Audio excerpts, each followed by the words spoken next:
None of my children called me for Christmas, but when I posted the photo of my new $1.9 million beach house, the messages started pouring in. Today, I'm going to tell you something I never thought I'd share. And if, for just a second, any of this feels familiar, I only ask that you leave a like and subscribe. It will help me to keep unburdening myself. My name is Linda Miller. I'm 69 years old, and for my entire life, I've been a mother before I was a woman. I lived in a modest little house on the outskirts of St. Petersburg, Florida, where the scent of orange groves mixed with the distant sound of the Gulf of Mexico. It was December 24th, Christmas Eve, and like every year since I was widowed 15 years ago, I had spent days preparing the perfect dinner for my 3 children. My arthritic hands had peeled potatoes until my joints ached. I had cleaned the house until every corner shone like an altar, and I had spent the last dollars of my $850 a month Social Security check to buy the honey-baked ham that Michael, my eldest, loved so much. The golden brown turkey was resting in the oven, perfumed with herbs I had grown myself in pots on the tiny back patio.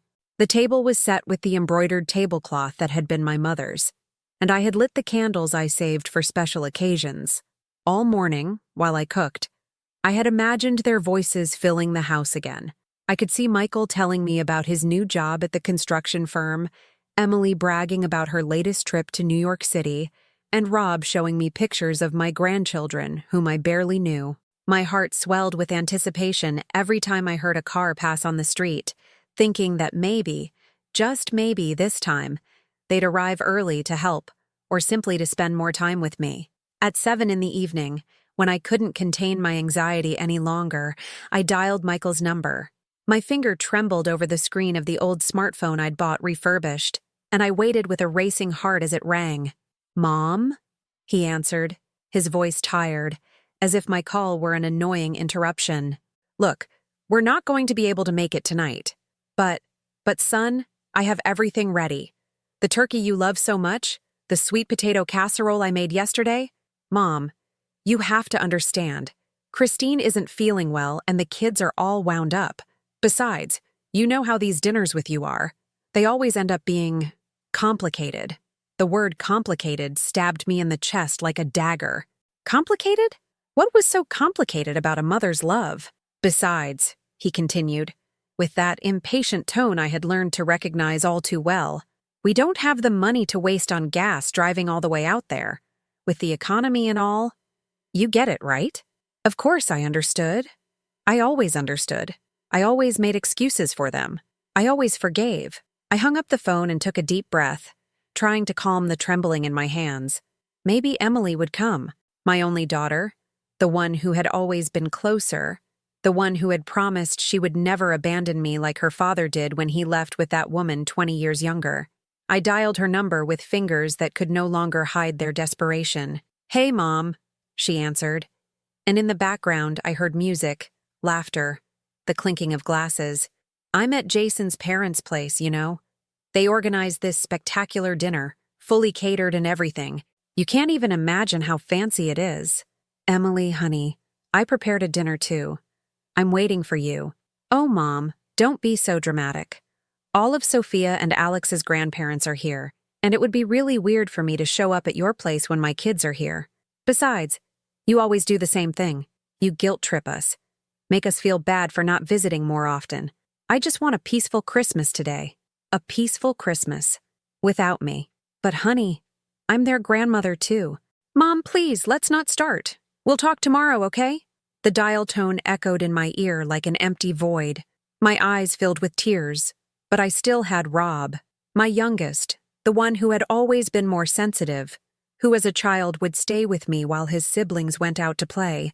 This time, he didn't even answer. Straight to voicemail. I hung up and just stood there, in my kitchen, surrounded by the aroma of a dinner I had prepared with so much love, which now felt like a cruel joke. The silence in the house was so profound I could hear the ticking of the old wall clock I had inherited from my grandmother, marking every second of my loneliness. I served my plate with trembling hands and sat at the table I had set for 4. Across from me, 3 empty chairs stared back like silent witnesses to my abandonment. The wine glasses I had polished until they sparkled now reflected the candlelight, creating dancing shadows that seemed to mock my naivety. I tried to eat, but every bite turned to ash in my mouth. The turkey I had so carefully prepared tasted of salty tears, and the casserole that had been my children's favorite when they were little now reminded me of all the sacrifices I had made so they could have something special. I remembered when Michael was 8 and came down with pneumonia. I had spent entire nights by his side, changing the cool cloths on his forehead, singing to him so he wouldn't be afraid. I remembered when Emily had cried all night because her first boyfriend had broken up with her, and I had stayed up holding her, telling her she was worth her weight in gold, and that any boy who didn't see that didn't deserve her. I remembered when Rob had lost his job 3 years ago and I had taken out my savings. The same dollars I had been saving, penny by penny, from my Social Security checks, to help him pay his rent. He had cried with gratitude, hugged me tight, and promised he would pay me back, that he would never forget what I had done for him. But apparently, memories are more fragile than we think. At midnight, when the bells from the local church rang to announce the arrival of Christmas, I was still alone at my table, surrounded by untouched plates and broken dreams. I raised my glass of cheap wine, the only luxury I had allowed myself for the occasion, and toasted to myself, to the years of unconditional love I had given, which were now returned as indifference. That night, as I finally dragged myself to bed, I cried until I had no tears left. I cried for the little girl I once was, who dreamed of a family that would love her forever. I cried for the young mother who had sacrificed her career goals to dedicate herself completely to her children. I cried for the middle-aged woman who had watched her husband leave and had raised 3 rebellious teenagers on her own. And I cried for the old woman I had become, invisible and forgotten by the very people to whom she had given her entire life. I didn't know that this would be the last Christmas I would ever spend waiting for a love that never came, because sometimes, to be reborn, you first have to hit rock bottom. The days after that Christmas dragged on like wounded snails. I woke up on December 25th with swollen eyes and a pain in my chest that not even the heart medication prescribed by Dr. Evans could cure. The turkey, of course, was left over. I shared it with my neighbors, Mrs. Gable and Mary from 3B, who looked at me with a pity that hurt more than indifference.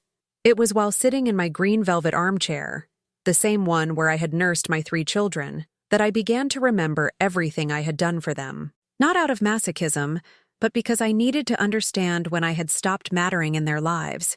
Michael was born when I was just 22. His father, Tony, worked in construction and earned peanuts, so I had to drop out of my secretarial course at the community college to take care of the baby. I vividly remember the sleepless nights when Michael had colic, and I would walk him up and down the tiny hallway of our first apartment, singing him lullabies my mother had taught me. Tony would be snoring like a freight train while I survived on 3 hours of sleep. When Michael turned 2, Emily arrived. 2 small children, a paycheck that didn't stretch far enough, and a husband who preferred to spend his money at the bar with his friends than buy diapers. I learned to work miracles with $20. I'd buy soup bones to make broth, stretch the lentil soup with more water, and sew hand-me-down clothes so they would fit my children perfectly. My hands were covered in tiny scars from the needle, but my kids were always dressed like a little prince and princess. The day Michael fell off his bike and broke his arm, we didn't have money for the ER copay. I took him on the bus to St. Anthony's Hospital, walking in the pouring rain because we couldn't afford a cab. He was crying in pain, and I kept promising him that everything would be okay, that Mommy would fix everything. We waited for 6 hours in the emergency room. I hadn't eaten anything all day, but it didn't matter. My son needed to be okay. When Emily started high school, she came home crying because she was the only one in her group who didn't have brand-name clothes. The other girls made fun of her thrift store sweaters. She sobbed, breaking my heart. That very night, I looked in the classifieds for cleaning jobs. I found one in a downtown office from 6 to 10 in the morning. I would clean offices before the employees arrived, then rush home to make breakfast for my kids and take them to school. With that extra money, I bought Emily a jacket from Zara. It wasn't designer, but it was a brand name. The day she wore it for the first time, her face lit up. She hugged me so tight she nearly cracked my ribs and said, "You're the best mom in the world." I cried with joy in the bathroom so she wouldn't see me. Rob arrived 5 years later, when Emily was 7 and Michael was 12. It was a difficult pregnancy. The doctor had recommended bed rest. But who was going to take care of my other 2 children? Who was going to clean, cook, work? Tony had already developed a serious drinking problem and was contributing less and less money to the household. I worked until my 8th month, with my legs swollen like balloons and my back killing me. When Rob was born, he weighed just 4 pounds. He spent 2 months in an incubator.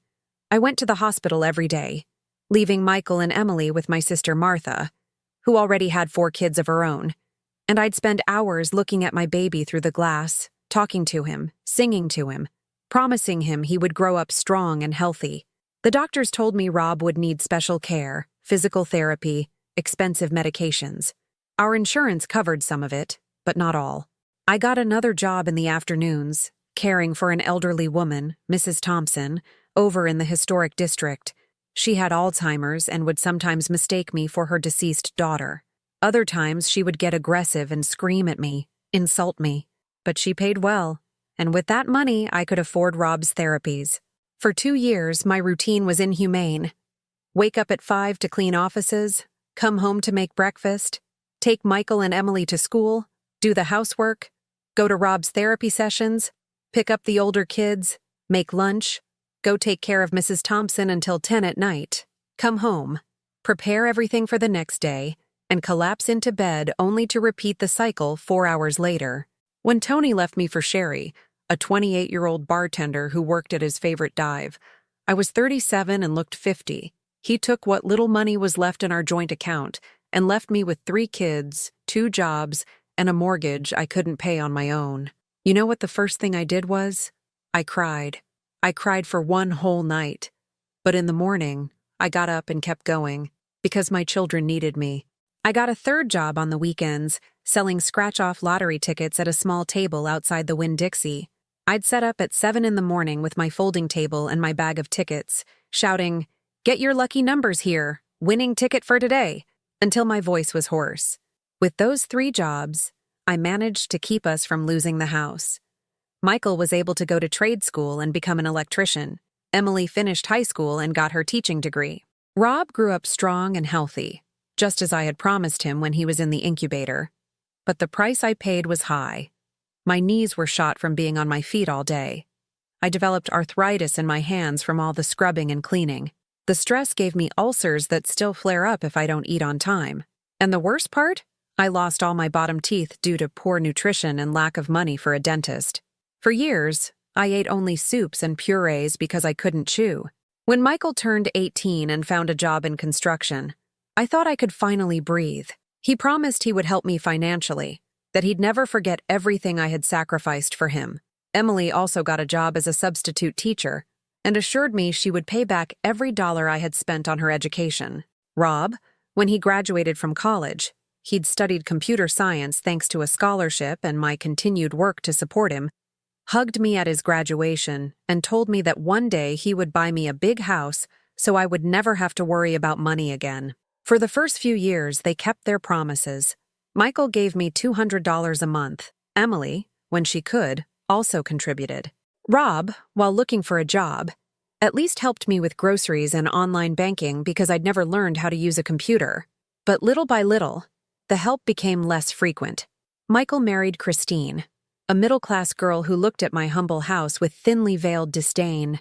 The visits became shorter, the calls scarcer.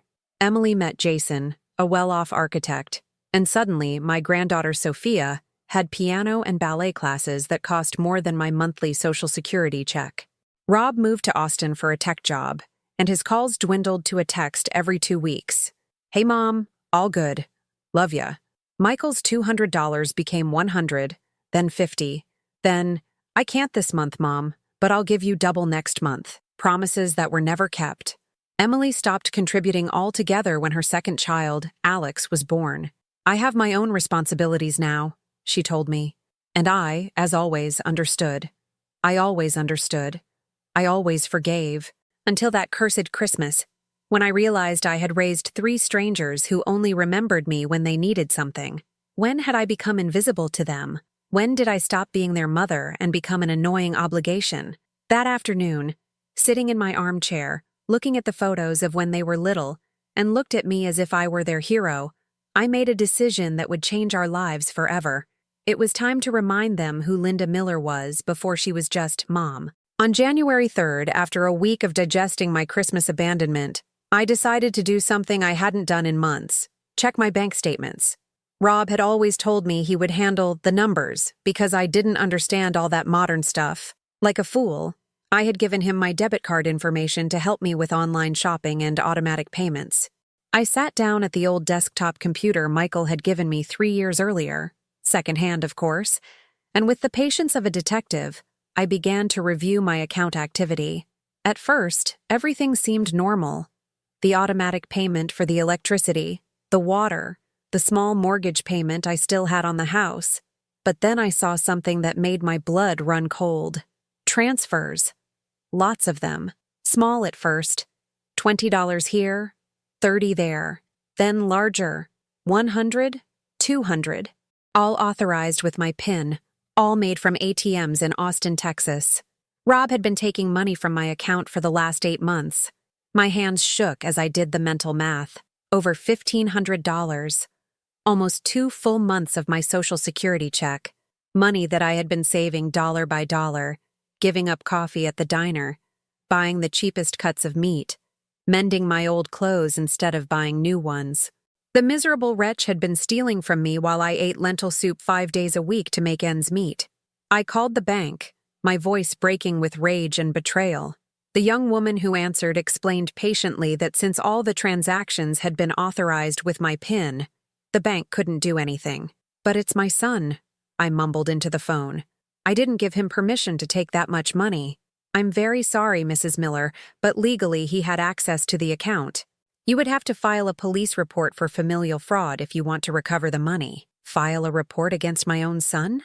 The thought made my stomach churn, but the anger was stronger than the wounded maternal love. That same afternoon, I called Rob. He answered on the 5th ring, with that cheerful, fake voice I had learned to recognize when he was lying. Hey, Mom, how are you? I was just about to call you. Rob, I interrupted, with a coldness I had never used with any of my children. I need you to explain why you've been taking money from my account without telling me. The silence on the other end was so long I thought the call had dropped.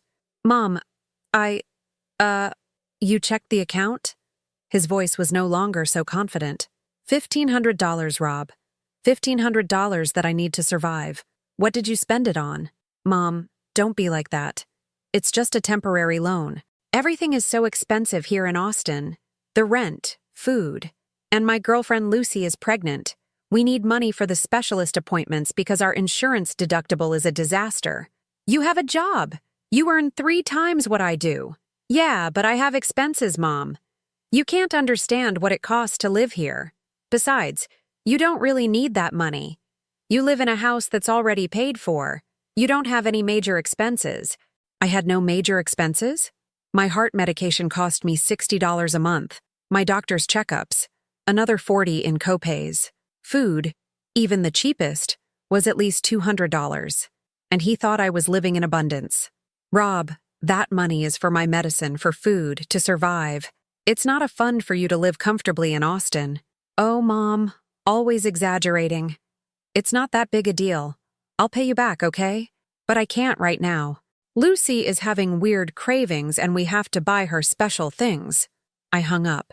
I literally hung up on my youngest son for the first time in my life. I sat there, trembling with rage, feeling something fundamental break inside me. It wasn't just the money, though that money was my survival. It was the ease with which he had lied, the casual way he had justified his theft, the way he had minimized my needs. 2 days later, while I was still processing Rob's betrayal, another blow came, this time from Emily. My daughter had come to visit, which was rare since she usually only showed up when she needed me to babysit. She brought Sophia and Alex, who ran to hug me with that pure joy that only children have before adults teach them to be ungrateful. Mom, Emily said while the kids played in the yard, I have to ask you a huge favor. My stomach clenched. After Rob's theft, any request put me on high alert. Tell me, honey. I need you to sign some papers. It's for the bank, for a loan Jason and I want to get. We want to buy a bigger house, in a new subdivision near the beach. We need a co-signer, and since you own your house outright, a co-signer? Emily, I don't understand that stuff. It's really easy, Mom. You just sign a few papers and that's it. We'll handle all the payments. You don't have to worry about a thing, but they need someone to guarantee the loan with a property. And what if you can't pay? Emily laughed, but it wasn't a happy laugh. It was a condescending one, the kind you use with children who ask silly questions. Mom, don't be so pessimistic. Jason makes great money as an architect, and I have my tenure at the school. Nothing's going to happen. Besides, the new house has 5 bedrooms. You could come live with us when you're older and need to be looked after. There it was. The golden bait. The promise of future care in exchange for risking my only present security. Emily, this house is the only thing I have. If something goes wrong, what's going to go wrong, Mom? Don't be so negative. Look, I brought the papers. You just have to sign here, here, and here. She pointed to 3 X's marked in pencil on documents full of fine print that I could never understand. I need time to think about it. Mom, the offer on the house expires tomorrow. If we don't sign today, we lose our chance. It's our dream house near the ocean, with a yard for the kids to play in. Don't you want your grandkids to grow up in a good environment? Guilt again. Always guilt. As if not wanting my grandchildren to be happy was a moral failing. Emily, Mom, please. After everything we've been through together, after how much you've always helped us, I just need this from you. Just one signature. The manipulation was so subtle, so perfectly executed, that I almost fell for it. Almost. But something in my head, a little voice that had been silent for decades, started screaming at me that this was not right. No, I said softly. What? No, Emily, I'm not going to sign. Her face changed completely. The mask of sweetness fell away like a cardboard set, and an expression I had never seen on my daughter appeared. Pure contempt. Are you serious, Mom? Are you going to be that selfish? We've never asked you for anything. Emily, Rob has stolen $1,500 from my account. And what does Rob have to do with this? I'm not Rob.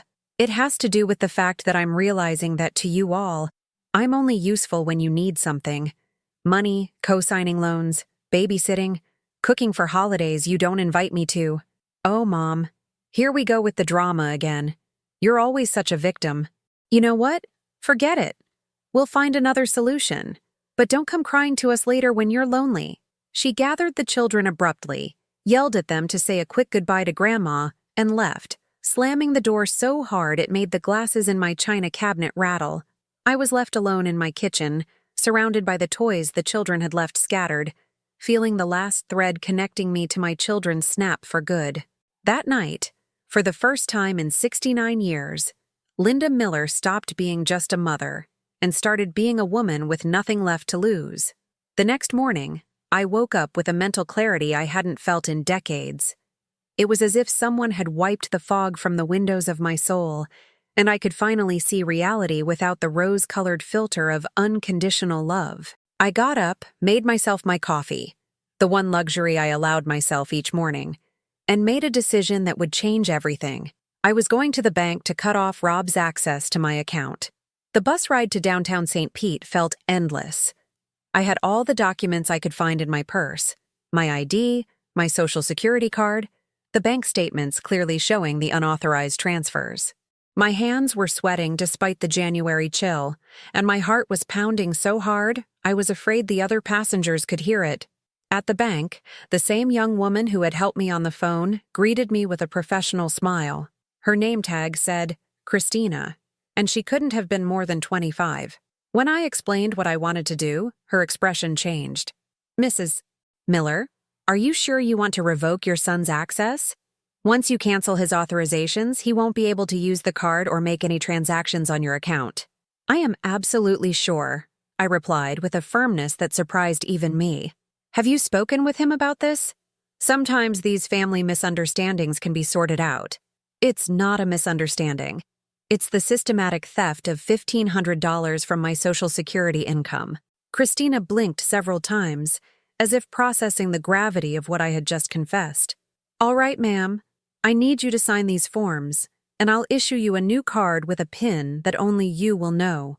As I signed the papers, I thought of Rob. He would probably try to take out money in the next few days and the card would be declined. I imagined his look of surprise, then his furious phone call, his excuses and justifications. For the first time in my life, that prospect didn't make me sad. It gave me a sense of satisfaction. Leaving the bank, I decided to do something I hadn't done in months: go shopping. Not to Walmart to hunt for the cheapest deals, but to Macy's. I bought a cobalt blue sweater, soft to the touch, that cost as much as I usually spent on a full week's groceries. Then I went to a salon and got my hair cut into a modern style that took years off my face. The hairdresser, a middle-aged woman with a thick Boston accent, told me I looked reborn, like a new woman, and she was right. For the first time in decades, when I looked at myself in the salon mirror, I didn't see an exhausted, exploited mother. I saw Linda Miller, a 69-year-old woman who had survived a cheating husband, raised 3 children by working herself to the bone, and was finally realizing her own worth. That afternoon, when I got home with my shopping bags and my new look, the phone was ringing insistently. It was Rob, just as I had anticipated. "Mom, what the hell did you do? The card isn't working. I've been to 3 different ATMs and—" "Rob," I interrupted with a surprising calm, "I have canceled your access to my bank account." "What? Why?" "I need that money. Lucy has a doctor's appointment tomorrow and—" "That money is mine. It's my Social Security, which I earned by working for 40 years. If you need money for your pregnant girlfriend, you figure it out like every other responsible adult." "Mom, you can't do this to me. It's just money. You don't need that much." "How can you say I don't need that much? Rob, the money you've been stealing is what I use to buy my medicine, to eat, to survive. You make $3,000 a month, I get $850. But you don't have real expenses. You live in a paid-off house, you don't have kids to support." The cruelty of those words hit me like a slap. I didn't have real expenses? Wasn't just living a real expense? Wasn't maintaining my health a priority? And the worst part, you don't have kids to support. After I had supported him and his siblings for decades. "Rob, this conversation is over. Don't call me asking for money again." "You're so selfish. After everything you've done for us, now when you can actually help me, you refuse. You're just a bitter old woman." I hung up, and for the first time, I didn't cry after an argument with one of my children. An hour later, the phone rang again. This time it was Emily. "Mom, Rob just called me. He's really upset. Is it true you cut off his access to your account?" "It's true. But Mom, he needs you. He's going through a tough time with Lucy's pregnancy." "Emily, Rob stole $1,500 from me. If your brother needs money, he can work more hours or get a second job, just like I did for years to support you all." "Oh, Mom, don't be so dramatic. Stole is such a strong word. He was going to pay you back." "When? He's been taking money from my account for 8 months without telling me." "At what point exactly was he going to pay me back?" Emily sighed with that exasperation she reserved for when she thought I was being irrational. "Look, Mom, I don't know what's gotten into you lately. First, you won't co-sign the loan for our house. Now this with Rob. It seems like you don't want to help your family anymore. Emily, helping is one thing. Being exploited is something else entirely." "Exploited?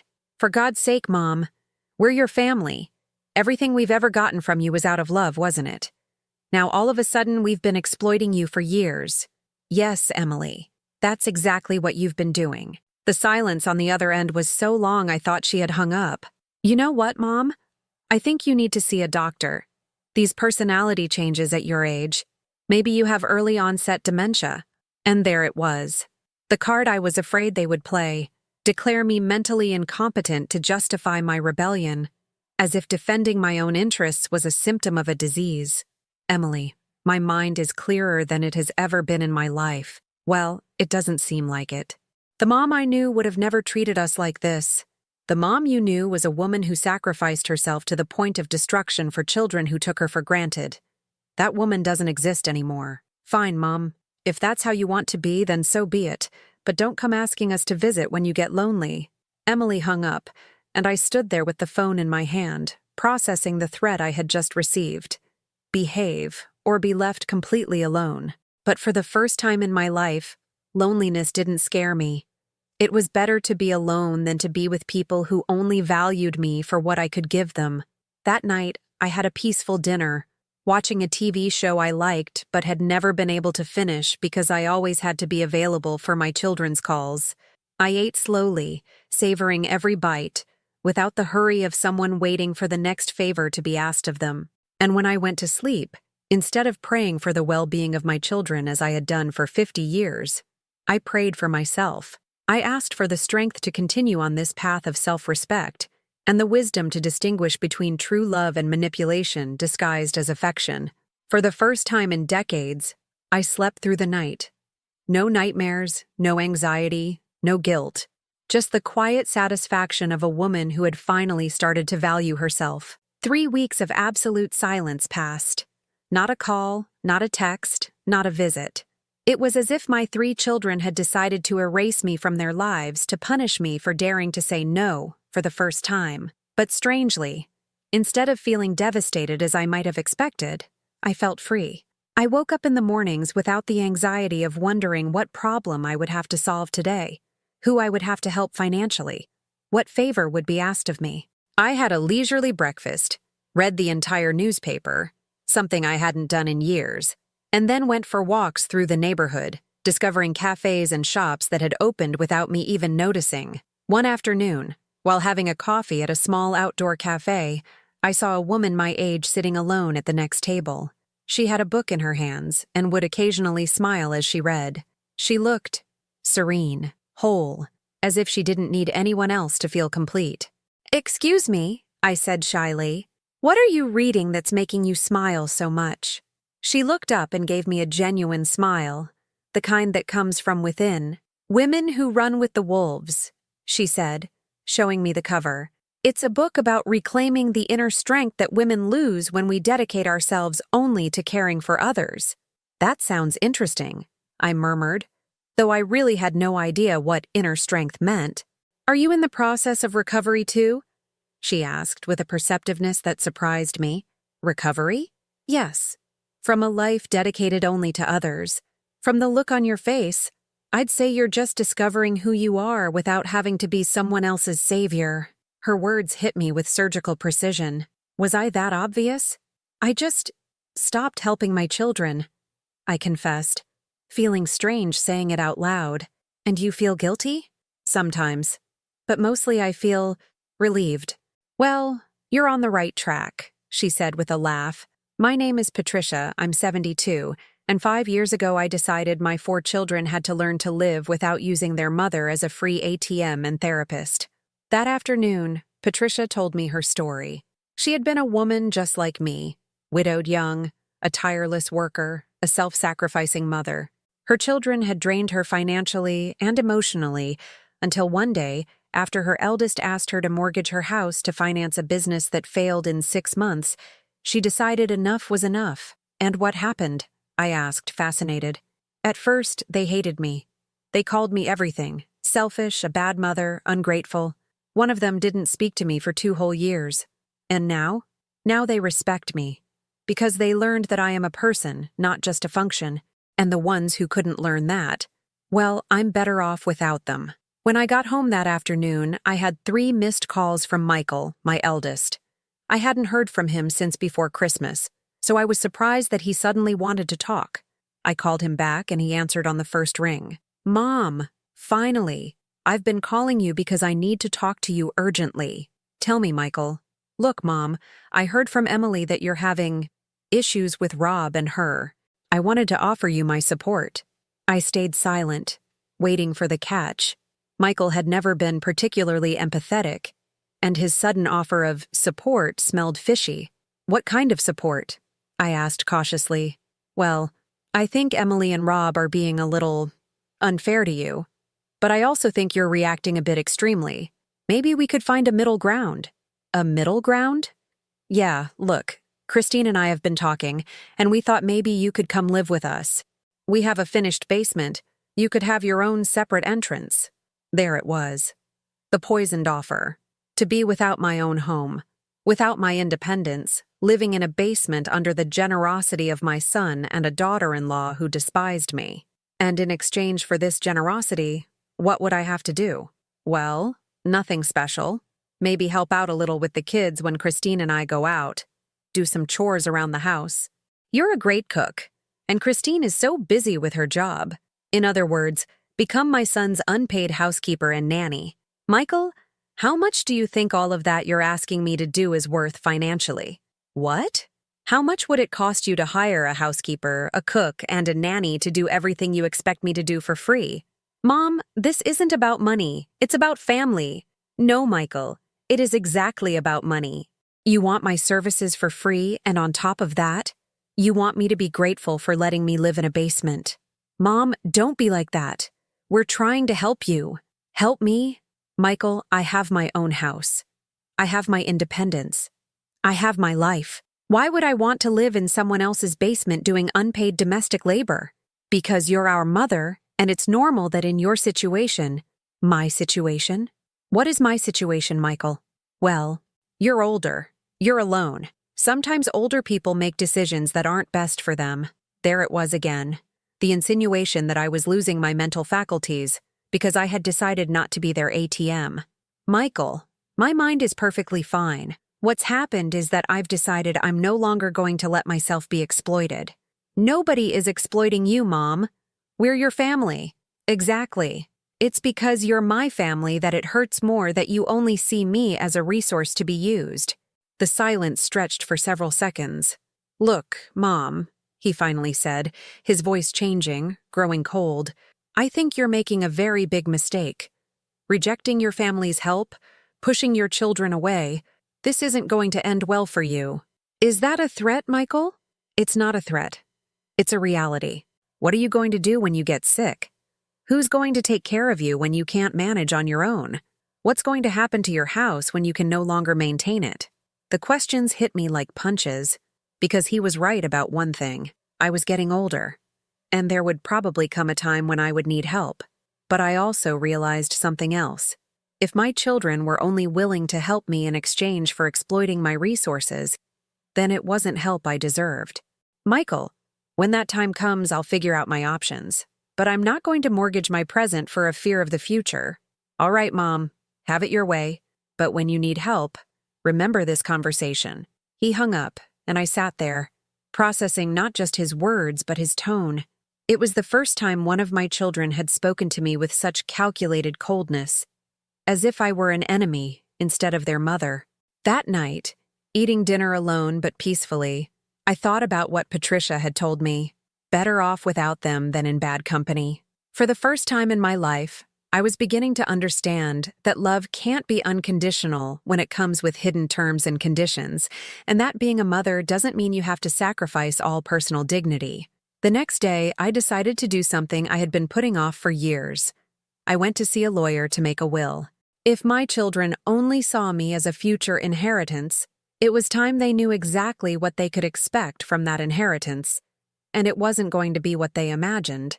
The law office of Mr. Frank Riley smelled of old paper and polished wood. He was a man in his 60s, with thick-rimmed glasses and a perfectly trimmed gray beard, who greeted me with the professional courtesy of someone who has seen every kind of family drama parade through his office. "Mrs. Miller," he said, reviewing my property documents, "I understand you want to draw up a will. Have you thought about how you'd like to distribute your assets?" The question had been on my mind for days. My house, though modest, was worth about $250,000, according to recent appraisals I had seen online. It wasn't a fortune, but it wasn't a small amount either, and I knew exactly what I wanted to do with it. "I want to leave everything to charity," I said with a clarity that surprised me. Mr. Riley raised his eyebrows slightly. "Everything? Do you not have children, Mrs. Miller?" "I have 3 children, but I've decided they will not inherit anything from me." "I see. May I ask why?" "It's just to ensure that you're making this decision with full knowledge and without any external pressure." I paused for a few seconds, searching for the right words to explain something so complex. "My children have treated me like an ATM for years. They've stolen money from me, manipulated me emotionally, and blackmailed me. When I decided to set boundaries, they threatened to abandon me. I've come to the conclusion that they do not deserve to benefit financially from the death of someone they failed to value in life. Mr. Riley nodded slowly, as if he had heard similar stories before. Very well. I need you to know that your children could contest the will, claiming you weren't of sound mind when you made it. But we can structure it in a way that makes that very difficult for them. Which organizations would you like to leave your assets to? To a nursing home that treats the elderly with dignity, an organization that helps battered women, and a foundation that gives scholarships to single mothers who want to go back to school. As I dictated my decisions, I felt a strange sense of peace. It was like I was closing a circle, like I was finally taking complete control over my own life and my own death. Do you want to inform your children of these changes? The lawyer asked. Not yet. There's one more thing I want to do first. 2 days later, I made the most radical decision of my life. I put my house up for sale. The real estate agent, an efficient young woman named Patricia, explained that I could get a good price for the property due to its location. Are you sure you want to sell, Mrs. Miller? From what you've told me, this house has a lot of sentimental value. That's precisely why I'm selling it, I replied. I've discovered that sentimental value only works when it's shared. When you're the only one who feels it, it becomes a burden. In 3 weeks, she found a buyer, a young couple with 2 small children who fell in love with the house on site. They offered me $260,000, $10,000 more than I had expected. The day I signed the sale papers, I called Michael. Mom, we haven't heard from you in weeks. Christine is worried. Michael, I'm calling to inform you of something. I've sold the house. The silence on the other end was so absolute I thought the call had dropped. What did you say? I said I sold the house. I'm moving out next month. Have you gone crazy? That house is our family heritage. It's where we grew up. You can't just sell it without consulting us. Michael, that house is mine. It's in my name. I can do whatever I want with it, but it's our inheritance. And there it was. The naked truth. It wasn't their mother they were worried about. It was their inheritance. Michael, as long as I'm alive, you have no inheritance. You only have a mother who you should be treating with respect. Mom, you can't do this. Where are you going to live? What are you going to do with the money? I'm going to buy a smaller condo on the beach, and with the money that's left over, I'm going to do exactly what I please.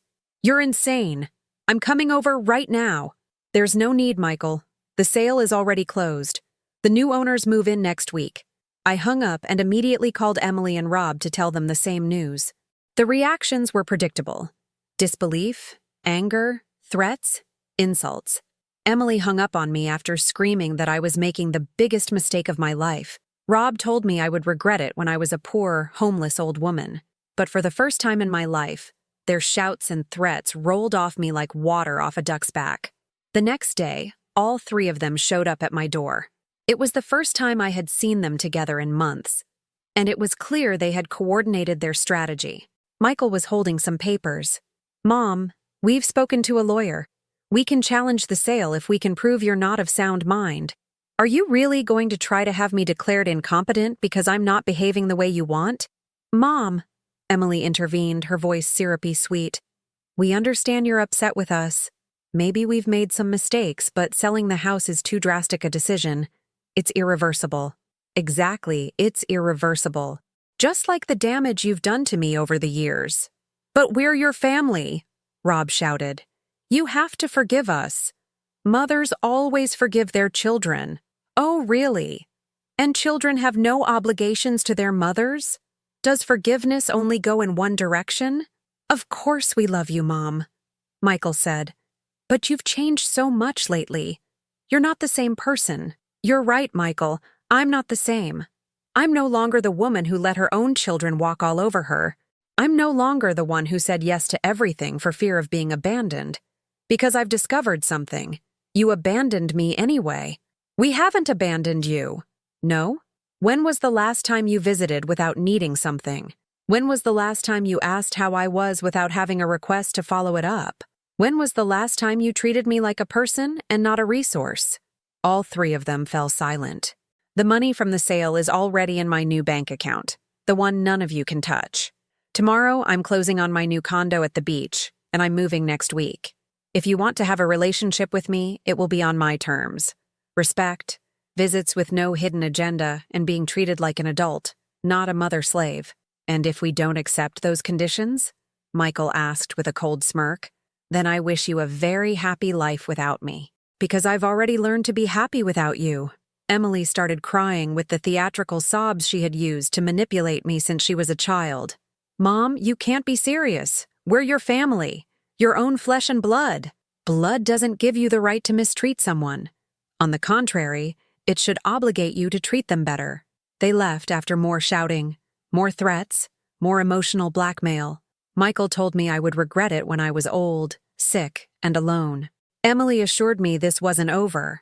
Rob promised I would never see my grandchildren again. I watched them go from my window, and for the first time, I didn't feel sorrow. I felt relief. Linda Miller, at 69 years old, had just bought her freedom for $260,000. And it was the best investment of her life. My new condo in Clearwater Beach was 50 yards from the sand. It was smaller than my old house, only 2 bedrooms. But it had a balcony with a direct view of the Gulf, where I could watch the sunrise every morning.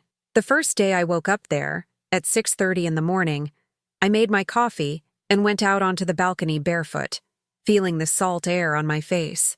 For the first time in 69 years, I had absolutely nothing to do for anyone but myself. With the money I had left over from the sale, about $40,000 after buying the condo, I decided to do things I had always wanted to, but had put off for when I had the time and money. Well, now I had both. I signed up for a painting class at the local community center.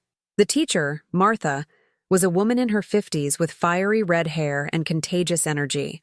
In my first class, when I tried to paint a seascape and it came out looking more like an apocalyptic disaster, she laughed and said, "Linda, art isn't about making things perfect.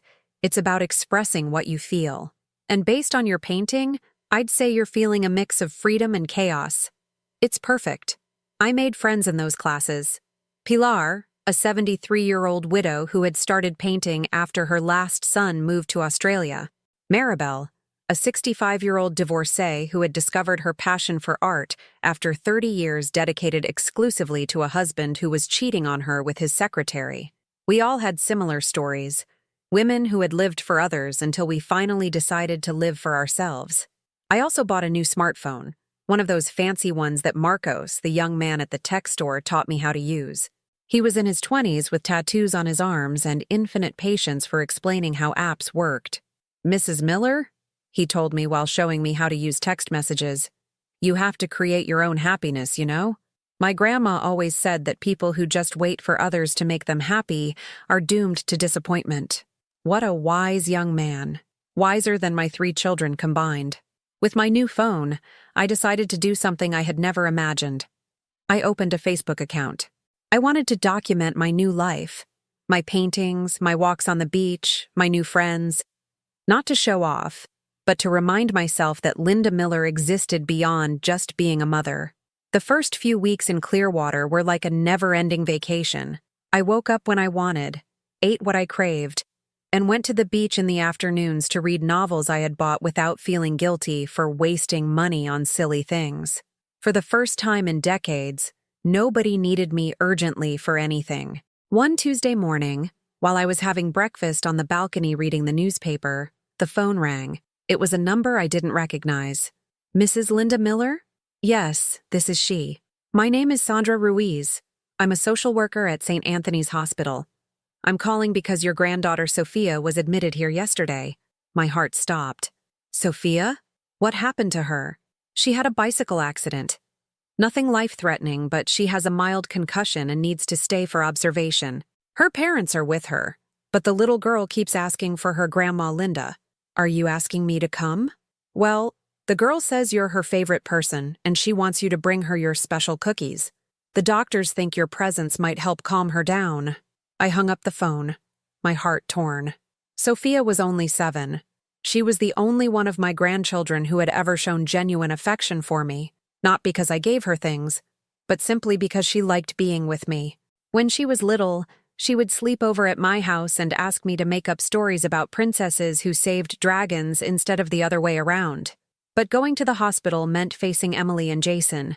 It meant exposing myself again to their manipulations, their drama, their attempts to make me feel guilty. As I debated with myself, I remembered something Patricia had told me. Linda, you can love someone and still protect yourself from those who use that love as a weapon against you. I decided to go, but on my own terms. I arrived at the hospital with a bag full of the chocolate chip cookies I used to make for Sophia, and another bag with some of her favorite books. Emily was in the waiting room, her eyes red from crying, her hair a mess. When she saw me, her expression went through several stages. Surprise, relief, and then something that might have been hope. Mom, you came. I came for Sophia, only for Sophia. She's okay. It's just for observation, but she's been asking for you nonstop. Where's Jason? He's talking to the doctor. Mom, I wanted to tell you that… Emily, not now. We can talk later if you want. Right now, I want to see my granddaughter. Sophia was awake when I entered the room, with a small bandage on her forehead and a smile that grew huge when she saw me. Grandma Linda, I knew you would come. Hello, my love. How are you feeling? My head hurts a little, but I'm okay. Did you bring my cookies? Of course I did. I spent 3 hours with Sophia, reading her stories, playing word games, telling her about my new condo on the beach. She listened with that total focus only children have when something truly interests them. Grandma, is it true what Mommy says? That you don't love us anymore because you sold the house? The question hit me like a slap in the face. Emily had been planting those ideas in the head of a 7-year-old child. Sophia, honey, I will always love you. But sometimes grown-ups have to make decisions that other grown-ups don't understand. Do you understand the difference between loving someone and letting them treat you badly? The little girl looked at me with those big, intelligent eyes of hers. Yeah, like when Jessica at school yells at me and says mean things, but then says she's my friend. You told me that real friends don't make you feel bad. Exactly, my love. It's the same with family. You can love your family very much, but you don't have to put up with them treating you badly just because they're family. Did Mommy treat you badly? The question was so direct, so innocent, that I didn't know how to respond. How do you explain to a 7-year-old that her mother had been emotionally blackmailing her grandmother for years? Sometimes the people we love hurt us without realizing it.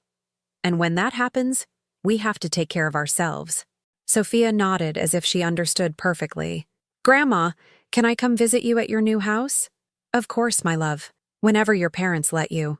When I left the room, Emily was waiting for me in the hallway. Mom, we need to talk. If you want to genuinely apologize, I'll listen. If you want to manipulate me again, I don't have time. Emily took a deep breath. You're right. We've been selfish with you. I didn't realize it until Sophia got hurt, and the only thing she wanted was for you to come. It made me think about how much you've always loved her, and how I have treated you. Emily, no. Let me finish. I know I've asked unfair things of you. I know I've treated you more like an ATM than a mother. And I know that when you set boundaries, I reacted badly instead of thinking about why you were doing it. And what do you want now? I want to try to have a relationship with you. A real one. Without asking for money, without blackmail, without drama. Just to get to know you as a person, not just as mom. I looked at my daughter, trying to tell if she was being sincere this time, or if this was just another sophisticated manipulation. Emily, I will try, but it's going to be slow, and on my terms. And if I feel for 1 second that you're manipulating me again, I will walk away and I won't come back. I understand. And I want Sophia to be able to visit me whenever she wants, without you using her to make me feel guilty. Okay. Maybe Emily had understood something, or maybe not. But for the first time in a long time, I left an encounter with one of my children without feeling emotionally drained. And if it didn't work out, well, I had already learned I could be happy on my own. That night, on my balcony overlooking the ocean, I wrote something in my journal I never thought I'd write. Today, I was a grandmother, without ceasing to be Linda. 6 months later, as I watched the sunset from my balcony with a glass of red wine in hand, a luxury I now allow myself without guilt, I can take stock of this year of transformation. Emily has kept her word for the most part. She visits once a month, with no hidden agenda, no favors to ask. Our conversations are still cautious, like two people getting to know each other after years of misunderstanding. But there's something genuine in her effort. Sophia comes to stay with me some weekends, and we've developed our own relationship, free from the toxic dynamics that poisoned my relationship with her mother. Michael and Rob, on the other hand, disappeared completely from my life after they realized I wasn't going to change my mind about the will. Michael sent me one last text 3 months ago. "When you die, don't expect us to come to your funeral." I replied, "Don't worry. I've already left instructions to be cremated and have my ashes scattered at sea. There will be no funeral for you to miss." It's strange how that threat, which would have shattered my heart a year ago, now brings me a deep sense of peace. I've learned that true love doesn't threaten. It doesn't set conditions.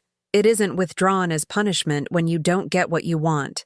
My new friends from the painting group have become the family I chose. Pilar taught me how to play canasta, and now we have a weekly game on Wednesday afternoons. Maribel came with me to the doctor when I had to get some routine blood work done, without me asking, simply because that's what friends do. Patricia, my unintentional mentor from that afternoon at the cafe, has become my closest confidant. "You know what the most liberating thing about aging consciously is?" she said last week as we walked along the shoreline. "You no longer have to pretend that toxic relationships are normal just because they're family." She was right. At 70 years old, my birthday was in March, and for the first time in decades, I celebrated exactly as I wanted. A small dinner with my friends at a restaurant overlooking the ocean.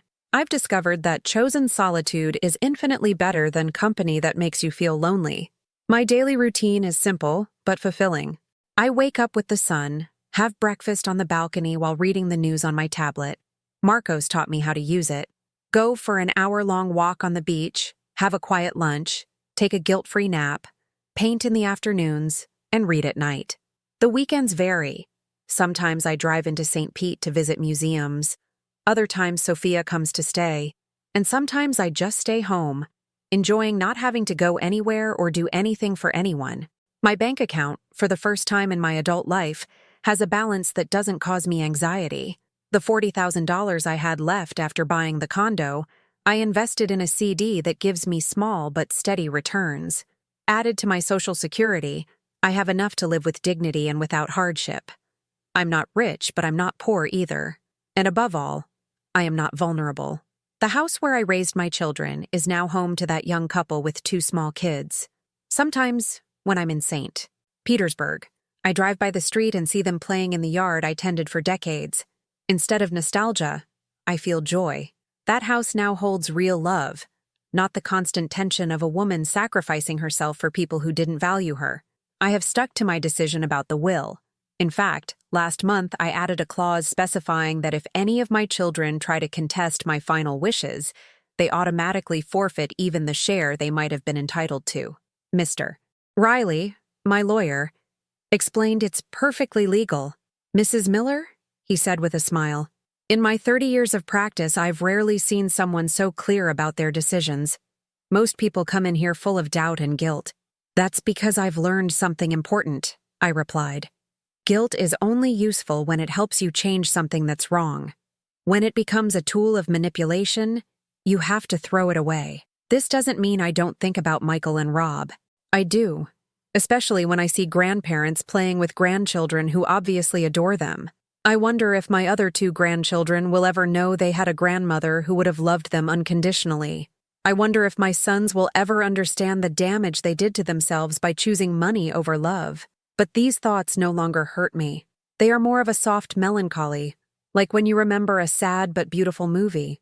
Because I have discovered something I never expected, that it's possible to be happy at 70, that it's possible to reinvent yourself when you thought it was too late, that it's possible to break decades-old patterns and create a new life based on self-respect instead of self-sacrifice. My paintings have improved considerably. Martha says I now paint with freedom, that you can see it in the colors I choose and the looseness of my brushstrokes. "It's as if you've finally given yourself permission to exist," she told me last week while looking at my latest seascape. She was right. For 69 years, I had lived in fear. Fear of being a bother, fear of disappointing, fear that I would be abandoned if I wasn't useful enough. Now I live with the peace of knowing that my value doesn't depend on what I can do for others, but on who I am as a person. Last night, Sophia called to tell me about a school project where she had to write about her favorite hero. "Grandma Linda, I wrote about you," she said with that serious tone kids have when something really matters to them. "About me? Why, my love?" "Because you're brave. Mommy told me that you stopped doing things you didn't like and now you live where you're happy. That's very brave." After I hung up, I cried, but they weren't tears of sadness. They were the tears of a woman who had finally understood that being a good example for the next generation doesn't mean sacrificing yourself until you disappear, but showing them that it's possible to choose self-respect over the expectations of others. This morning, I found an envelope under my door. It was a letter from Rob, short, handwritten. "Mom, I don't expect you to forgive me. I just wanted you to know that I've been in therapy these past few months, working on why I treated the person who loved me most in this world so badly. Someday, when you're ready, I'd like to try and get to know you as the person you are, not the mother I exploited. No rush, no expectations. Rob." I don't know if I will answer him. I don't know if I want to risk the peace I've found. But for the first time, one of his communications didn't fill me with anxiety. I read it, put it away, and went on with my day. Because I've learned that forgiveness isn't something you owe to others. It's something you give to yourself when you're ready. And if you're never ready, that's okay too. In the end, the most important lesson I've learned is this: you can't control how others treat you, but you can control what treatment you're willing to accept. And when you finally decide that you deserve respect, genuine love, and dignity, the world rearranges itself around you in ways you never imagined possible. Have you ever been in a situation like mine? Or do you know someone who had to choose between their dignity and family blackmail? Tell me about it in the comments. And if this story touched your heart, please leave a like and subscribe to the channel. Because I need this message to reach someone who might need to hear today that it's never too late to choose yourself.